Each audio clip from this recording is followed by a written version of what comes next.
Jeff. I do want to thank Jeff and the MCAA for having me out today, and all you guys for coming out to listen to what I have to say. So, also the DeWitt Award I was speechless, and I want to thank you again for that. That's quite some good company to be part of. So, we'll talk a little bit about how we built, how I've got 8 companies, did $185 million in sales last year.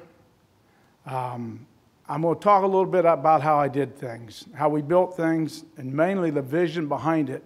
And hopefully some of the stuff I talk about today you can use in your own operations. So here's how I did it. To start with, I think when we talk about goals, I don't think there's enough attention put to it, because we all have to have goals to know where we're going. And we got to have the end result in mind. Because everyone in here is a captain. You're the captain of your own ship. And as the captain of your own ship, if you're in the middle of the ocean, you rev your engines up, you put it in gear, jump in a lifeboat, and try to hit a port and hope that ship will hit its port 100 miles away, you're mistaken, which most people are, because they don't make plans and they don't make clear goals. And in fact, you're going to end up capsized somewhere in the middle of the ocean.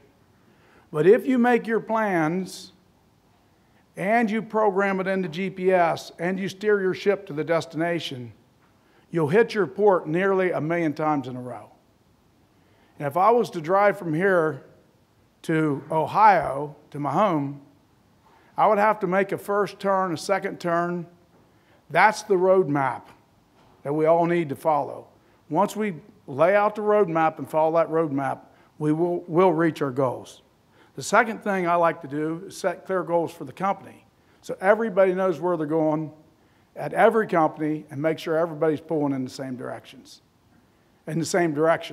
And we do that by having company retreats every single year to get everybody on the same page. I studied.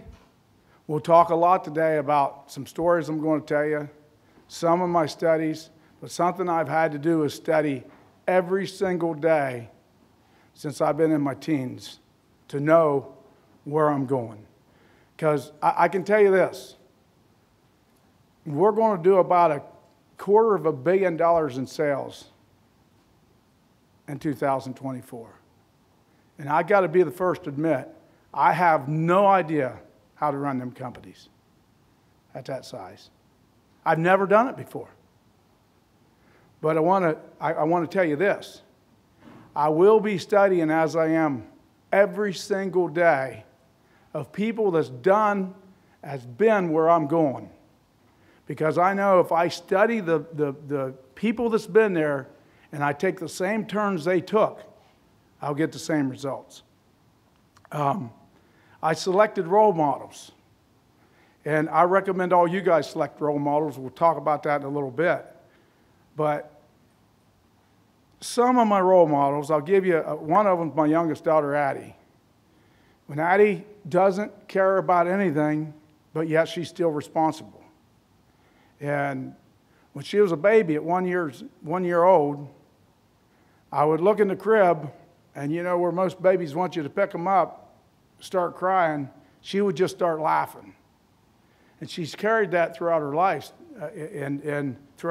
and even today she's responsible, but nothing bothers her. And so I'm trying to implement that in my own life. My dad and my mom are role models. Dad turned 89 about a week ago. They sent me a picture of him, happy as a lark, no health problems. I asked him when he was at my house a few weeks ago, "How you feeling, Dad?" He said, "I feel great." But one thing about Dad and Mom is they never said a bad word about anyone. And Dad, he could always see the good in everyone, every friend he ever brought around.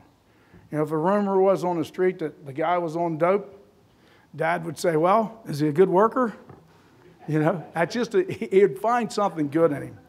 So Dad's got his own goal to live to be 96 years old, because that'll outlive his last 2 brothers that just died, one at 94 and one at 95. And so I think he'll beat that with his attitude. I had to make changes to improve myself first. So most everything I study first is self-improvement programs. Because if I don't fix, I got to take care of my mind, keep it healthy, my body. The number one engine we all have to make money is your body. And if you don't take care of your health, you don't take care of your mental health, your physical health, then you're not going to be as profitable as you think you are in the future. So I had to make changes to improve myself first. And I never lost track of the end result, which is the goal. Now, to get what you want, this is my theory. And by the way, I'm going to tell you what I did. You don't have to do this. You can do it however you want to do it, right? I've made a lot of mistakes, a ton of them. And but if you read my articles, I always like to tell exactly what I do. And I don't sugarcoat it very much. But to get what you want, you must help other people to get what they want. And so, how many people in this room are customers of one of my companies? Raise your hand. Holy cow. That's a monopoly. So, how did I get you to purchase our equipment?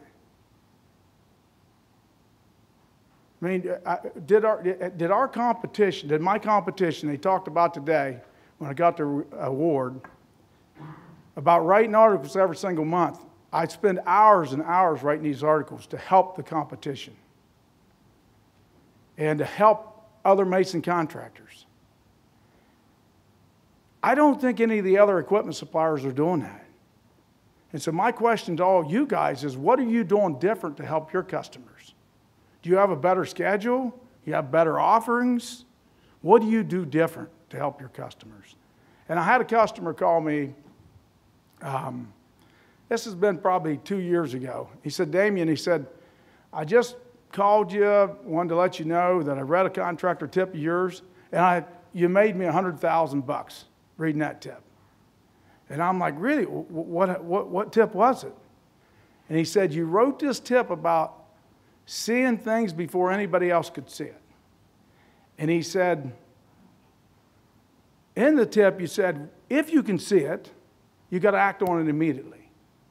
And he said, I was looking at this warehouse for over a year that I was going to purchase, and I didn't purchase it. But he said, I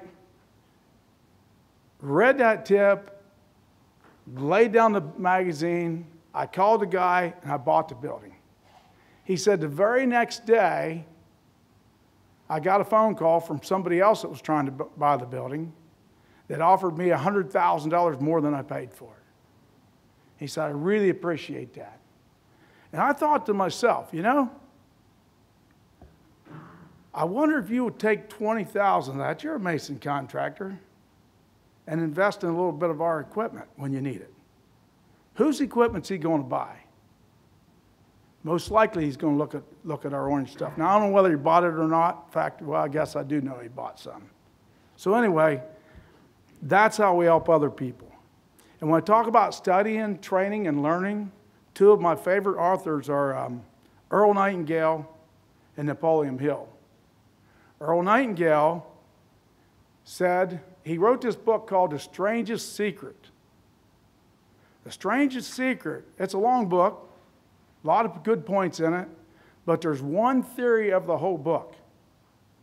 It is that you become what you think about most of the time. So everyone in here, thanks. You're the product of what you thought about 10 years ago, 5 years ago, a week ago, and yesterday. That's where you're at today. That's where we're all at today, is the thoughts of our past. So if we decide our roadmap, our ultimate goal, our destination, and we lay out the roadmap, and we use the right thoughts to get there, we will reach our destination. The second one, Napoleon Hill. He said, in his book, I think it was Think and Grow Rich, is if you can see it, and you can believe it, you can achieve it. So, and it doesn't matter whether you're a manager, if you're a garbage truck driver and you have a goal to be the best in the world at what you do, by all means you're successful. But if you've got a goal, you're a mason contractor, and you've got a goal to do $100 million in sales, and you can see that in your mind, and you can truly believe it, you can achieve that. And so that's a couple of the trainings I've learned from. I'm going to tell you a little bit about each of the companies. Lang Masonry started, and this was, by the way, we're celebrating 40 years this year. Very happy about that. I started this company with the vision was to become the biggest mason contractor in the state of Ohio. That was the vision. I was 19 years old, and when I was in my early 30s, George Heiss, who was a best friend of Dad's, stopped by my office. I was working late one night, stopped by unannounced, and he says, Damian, he said, aren't you the biggest mason contractor in the state of Ohio? And I said, you know, I don't know, George. I said, I always wanted to be. And I think maybe we are now. And he said, I want to tell you something. He said, I was at your graduation party when we asked you what you were going to do with the rest of your life. And at your graduation party, you said you're going to go out, you're going to hire 50 people, and become the biggest mason in the state of Ohio. He said, at 18 years old, how in the hell did you do that? How did you know that? Well, what he didn't know is I'd been reading books. And I knew that I had to see it and believe it, and then I could achieve it. And so, but what George, and Mom told me the same thing, by the way. She likes to remind me. But George told me, and he kind of started tearing up a little bit. He said, you know, I'm going to guess he was around 70 years old. He said, I had these thoughts, these dreams, these plans all my life. And I wanted to promote my boys. I wanted to build a big plumbing company, and I had all these ideas. But he said, I never acted on them. And he said, now it's too late. His health was failing him.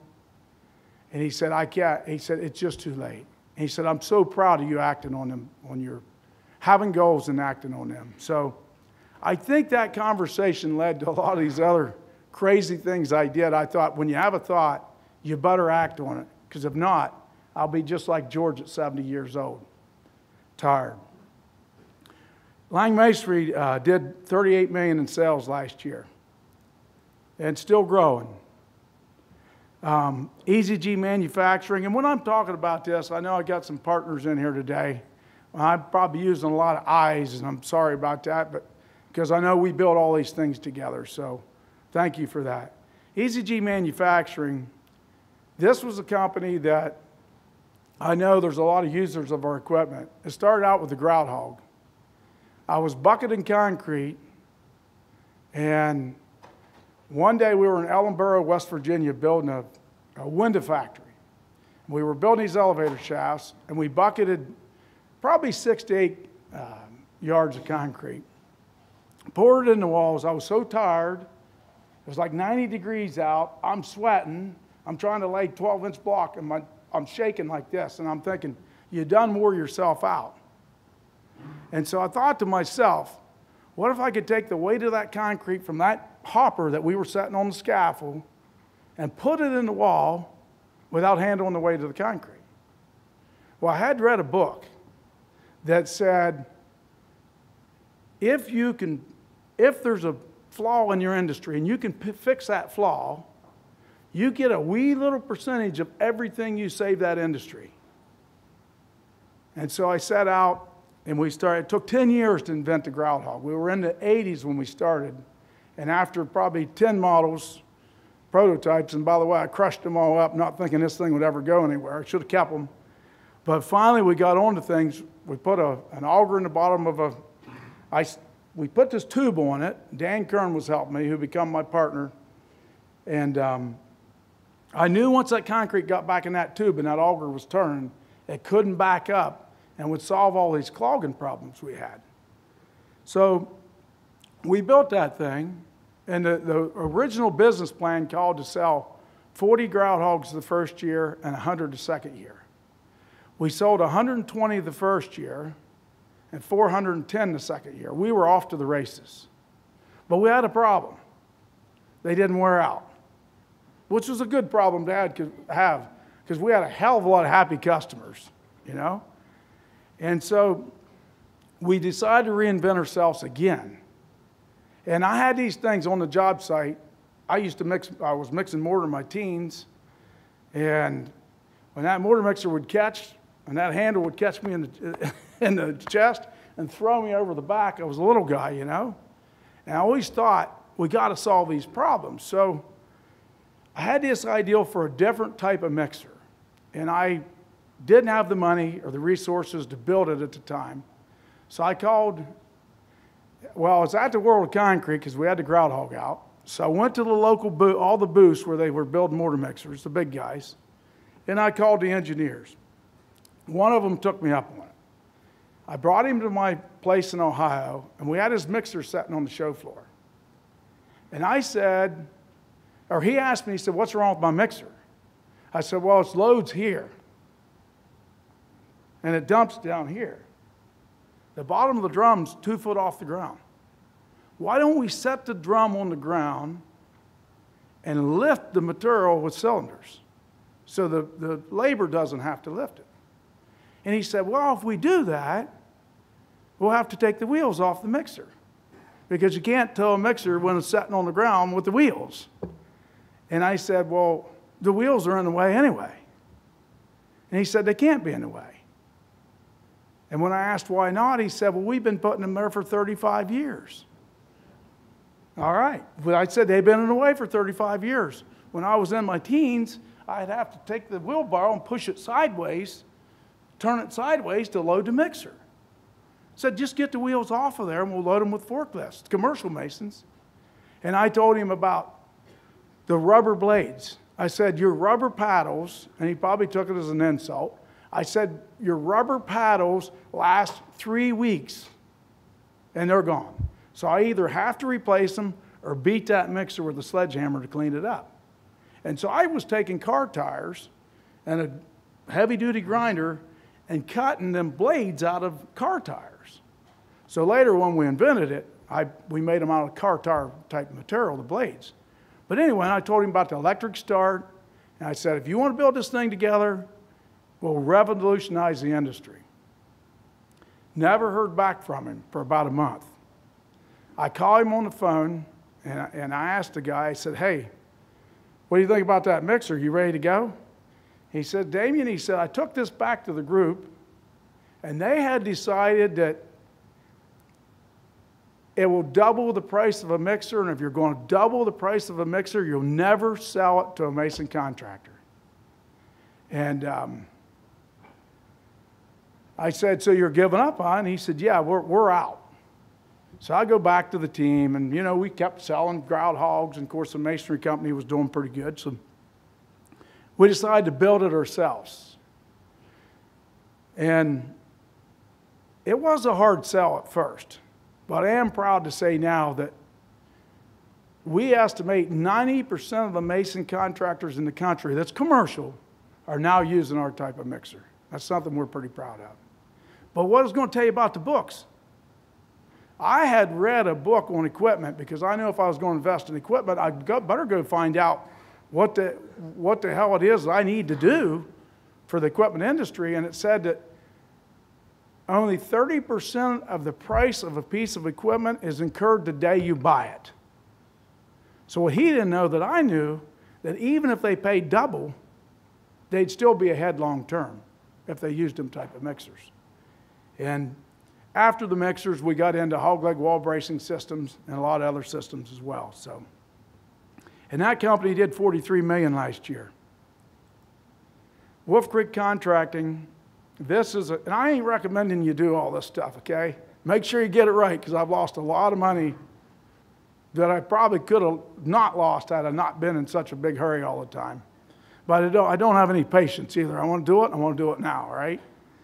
So anyway, in 2007, 2008, the general contractors, the economy was tightening up, and they decided they didn't want to use Lang Masonry anymore.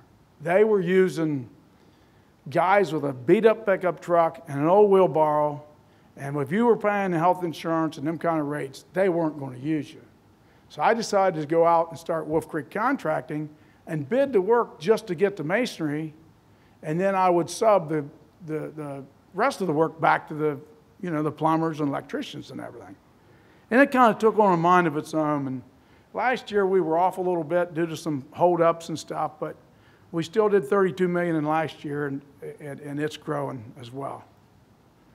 Malta Dynamics is a safety equipment company that I had this idea, and when we talk about visions, because I want you to have your own visions and your own plans for your future, I had this idea that we could become the Amazon of the safety industry. We would build the products, some at our factory, some we would source from all over the country like every other safety company does. But I felt like if we could take them direct from the manufacturer and sell them to the end user without 2 or 3 levels of distribution, we could build higher quality products for the same or less money. And so that was the theory, and it was a rough 8 years. First 6, 8 years was really rough. The last 2 years, this thing's really taken off for us. And we sold $13.7 million worth of safety equipment last year. That's a lot. That doesn't sound like a lot. That's a lot when you're talking about $50 harnesses or whatever it might be. BCR, this is a company that, and I don't know if Rob Martin's here or not. I see Jerome and Luke and a lot of you guys are here, but Rob and Bob Brown are partners, and I wanted to get into an industry that was higher margins than new unit masonry. And restoration fit the bill because I knew what they were getting gross profit-wise. But we were pretty good at it, and we'd got into it. We'd dangled with some restoration, and I got to give Hoss credit. He went out and sold a $20 million project that we got in Cincinnati, and BCR, if it wasn't for them, we couldn't have pulled that project off. So Rob and Bob were experts in the industry, and they had come from Trisco, which was a restoration company, where they were running it, but now they were started their own company at a small level. And we courted them for, I'm going to say 5, 6 years. And finally we decided to go hunting with them, build a relationship, and see if they were interested in becoming partners. So we partnered, and I think it's around 2018, Bob called Hoss, and they got together, and Bob says, we're ready to go. So we partnered with them, and we've taken that company in 5 years. I think their best year ever was around 1.3 million, and we did 22 million last year in that company. So over 10 times growth, probably 15 times growth in 5 years. Three Promise Labor Services. This is something that Alex back there is the president of this company. I had a vision that we wanted to be like a non-union union, you know, where there's a labor pool. And what was happening is we had 75 to 100 people working, and we needed to go to 150. The problem was we had to hire them last 50 to 75 people, train them, maintain them, and then as soon as the work slowed down, we'd have to lay them off. Well, then we're carrying the unemployment and all this stuff. So we decided to sub them to the competition. And the ultimate goal is, eventually, if we're too busy and the competition's slow, we can sub their people too. Because my theory is that where we all lose money is when we're doing, in our case, if you're billing $3 million a month or $4 million a month, and all of a sudden you're off and you bill $1.5 million, I'm going to lose $500,000 that month. But if I could keep that building steady, then I'm not going to have that big dip. So the labor pool of people back and forth, you don't carry them, you know. So that's kind of the theory behind that. We did $8.4 million last year, which was off a little bit from the year before. Alex is going to kick her in gear this year. JVS Masonry, this is a company that we bought a couple years ago. A really good friend of mine owned this company, and during the Great Recession, he, like everybody else, got in trouble, and unfortunately, Jim's not with us any longer. But ended up buying the company off his wife, and Denver was a good market, and we were wanting to grow, so we moved into that market. It's been tough. I got Coleman and Drew here with us, and running the company out there. It's been tough, but guess what? We know the destination, and we're building a roadmap. We're going to find out how we're going to get there and reach our destination. Buckner & Sons Masonry, Jerome's here. Jerome became a partner about just a little over a year ago. I knew Otis, Jerome's dad, for years, admired her company, great company. We wanted to expand in Columbus. A lot of the general contractors were asking for MBE participation.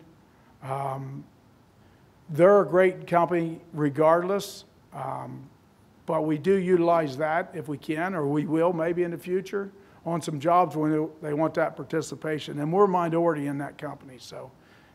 But they're good, minority or not. They're a fantastic family, and we're very proud to be partners with them. And we did about $5.3 million last year, the first year, so we're excited about growing that thing too. I'm going to tell you a little bit about my secrets to success. We talked about this a little bit earlier. Study successful people and see what they did. If you do the same thing, you'll get the same results. Find role models. When you're making your goals and your future plans, pick 5 role models out of your life, the 5 people you admire the most. Write down 3 things, characteristics that you like about them the most. Implement them in your everyday life. If you do that, you'll get the same results. Surround yourself with positive people. Negative people will only drag you down. They'll stifle your goals. If you walk in the office and you ask the guy, how you doing today? And he says, oh my God, I got out of bed late. I frickin' spilled coffee on my shirt. I'm telling you, stubbed my toe on the door walking through. And by the way, I looked outside and it was raining. Can you believe it? You know? If you're listening to people like that or running with people like that, it's probably going to stifle your goals, and you're probably not going to get where you're going. And avoid what I believe is the leading cause of poverty. And you probably never read this unless you read one of my articles. I believe the leading cause of poverty is one thing, and it's I wouldn't want to be like that. Because when we were kids, I grew up, we weren't poor, because poor is a state of mind. We were broke. And being broke is a temporary situation. And so, but we told ourselves, we'd see somebody in a real nice car, and I'd tell my buddy, I wouldn't want that car. I wouldn't want to clean it. And my buddy would say, yeah, I wouldn't want to pay the taxes. I don't want it. We'd drive by a nice house, and we'd say, I wouldn't want that house. I wouldn't want to pay the taxes on it. And I wonder how many people in our community, when we're humming in the summertime, there's 800 employees in a community of 800. So you become a little bit popular in that community by default. But I wonder how many drive by the house and look back and see a 5-hole private golf course, a rather large house with fountains and ponds lined with rocks, and say, I wouldn't want that house. That guy's out of his mind. Who would want to mow a 35-acre yard? Nobody, right? Who would want to pay the taxes on it? And the lady in the back says, I wouldn't want to clean that house. You guys are right.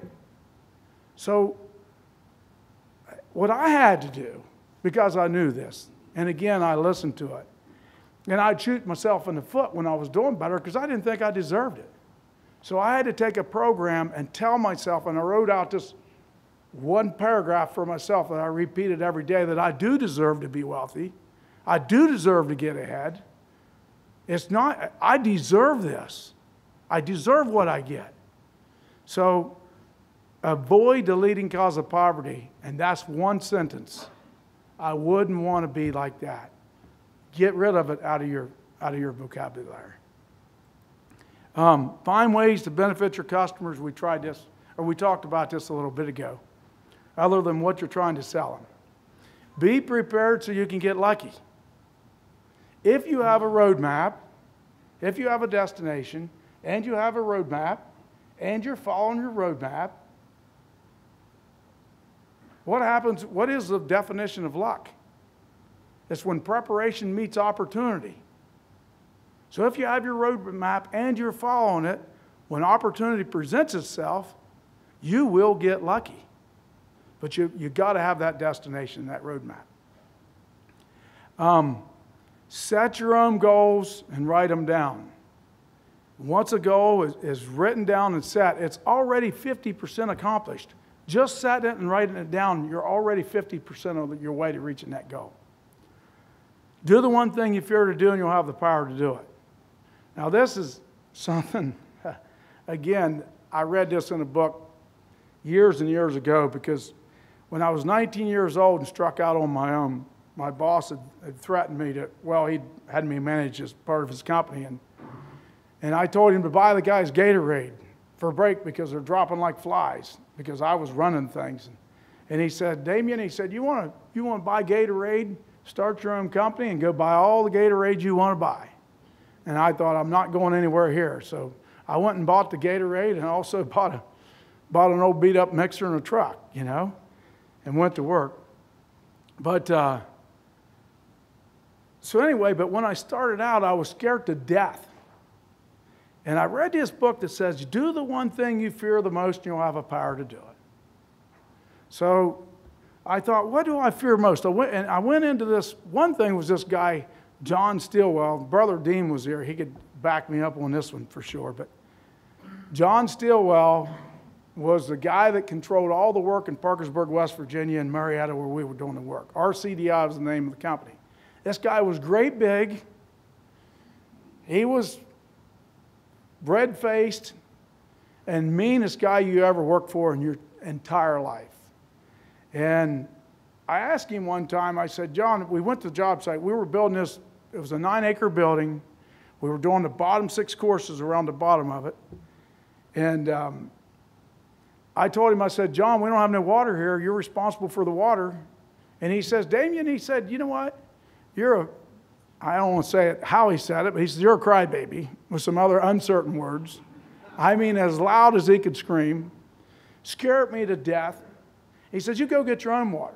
And I said, but no, wait a minute, John. It's right in your contract that the general contractor provides the water. And he goes in, we're in an office trailer. He goes back on his desk, pulls out the contract, holds it up in front of me, and he says, there's what I'm going to do. I can't remember whether he tore it up or threatened to tear it up. But he said, I'll tear this contract up right now, and you can get your ass off my job site if you're not providing your own water. He said, what are you going to do? Well, and a couple of days later, I owned a trailer and a water vat, you know? But I thought to myself, I can't take these meetings anymore. I keep going to meetings, and I'm so freaking scared. So I thought, what's the one thing I fear the most? Well, where I live, even today, 2 miles away, down a gravel road, up over a dirt road, in the middle of nowhere, is the Anne Marie graveyard. And when we were kids, we'd drive up in there, and we'd get together, and we talked about how haunted that place was. Well, I wanted to get over this fear because I wanted to drive my business. So I'd go up into that graveyard, pitch dark. I got out of the car, or truck. I'd go walk back and forth through them graves. And my heart, I swear my heart would pop out of my chest. I was so nervous and so scared because I just knew old Uncle Charlie's going to jump out of the grave and mug me and beat me and kill me and leave me for dead, you know. And so, but I spent a lot of time up there. Never did get comfortable that first time. So I go jump in the truck, I leave, I come back a few nights later. Pitch dark, walking through the grave sites. And I wasn't hearing all them noises like I did the night before. Still scared to death. But something was different. And I left, and I thought to myself, do you have the power to do it? Have you conquered your fears? And I still didn't conquer my fears the second night. I go up a third night, and I get in that graveyard, and I'm walking around, and I frickin', right in the middle of the graveyard, I hold my hands up, and I said, come on, Charlie, come get me. If you're here, you come get me. If what we believed was true, come get me. And I threatened old Charlie, and guess what? He never did come out. But I can tell you this, I gained so much power. And I went back to talk to John Stillwell. We had this Walmart we were building for him, or going to build for him. And it was labor only, $232,000 labor. And John goes, I walk in his office trailer again. John says, Damian, he starts screaming at me like he did everybody else. You know you could do that job for $200,000. I'll bring them guys out of Columbus. They'll do it in a minute. You know better than that. And I said, John? And I sat there thinking, that's Charlie, you know? So I said, John, guess what? We run them numbers. I know what it costs to do business. You can't do it for under that. You want to get the guys out of Columbus? Go get them. We're not doing it for that price. And John said, is that a fair price? Real quietly or patiently. And I said, yeah, it's a fair price. He signed the contract, and we did the work. Well, later, he became our biggest customer for probably 5 years in a row. Later on, John told me, he said, you know why I always let you do all my work? I said, why is that? He said, because you're not scared of anything. I don't know why you were never scared of me. He said, everybody else is scared of me. You're just not scared of me. But I used that experience to overcome that fear. Take calculated risk and take them swiftly. We're going to make mistakes. But the only way we're going to know if we can move forward is if we make the mistake swiftly. If you've got a calculated risk and it looks like it's the way to go, go. Because if you don't go now, you're going to be retired someday or be too late to make them moves. So make them swiftly. And succeed, like I said, by helping others succeed. I'm going to leave you with a story. I got lots of stories, as you guys know. I like to tell stories because if I got a point to make, and I've lived something, a story, and I didn't live this story, but you may not remember the point, but if you remember the story, you got the point. So that's why I like to tell stories. But I got to tell you this story about this guy, this dad, and his 6-year-old son. And he was divorced, living alone with a 6-year-old son. Every single night, he played with his son. And one day at work, he decided that there's no way I'm going to get my work done and be able to play with my son tonight. So he looked over on the desk, and on the desk, on the cover of the magazine, was a picture of the world.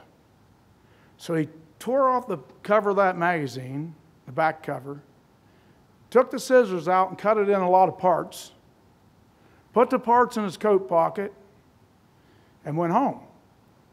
When he got home, here comes the little boy running to the door. He says, Dad, can we play? And he said, you know, I'd love to play, but not tonight.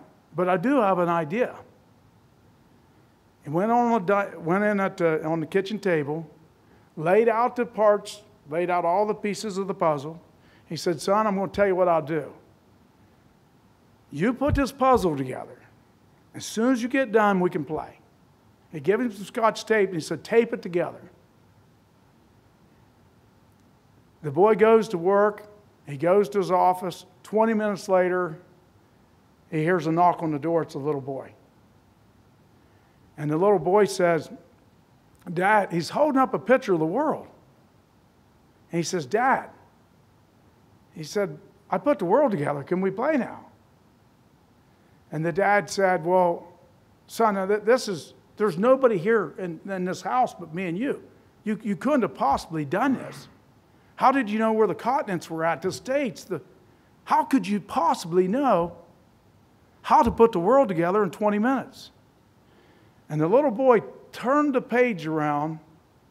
On the other side of the page was a picture of a man. He said, Dad, I put this man together and the whole world come together. And that's what I'm talking about. Let's work on ourselves first. Because we can't help our people if we don't help our people, if we don't help fix ourselves first. So the moral of the story is we all have choices to make that's going to shape our world. We got to make our own goals. We got to have our own plans. You can choose to hate the place you live, or you can choose to love it. That's all choice we have to make, right? You can choose to hate your job, or you can choose to love it. Again, that's a choice. You can choose to hate waking up in the morning, or you can choose to love waking up every morning. You can choose to hate the person in your last relationship. You may have got divorced. You may have gotten in a fight, a separation from a partner. You can choose to hate that person or to love that person. When you choose to love, you fix your world. So with that being said, I got a lot more stories, but I know you guys will be here all night, or all day. I'll take any questions you have, and I sure appreciate you all being here and taking the time. Thank you.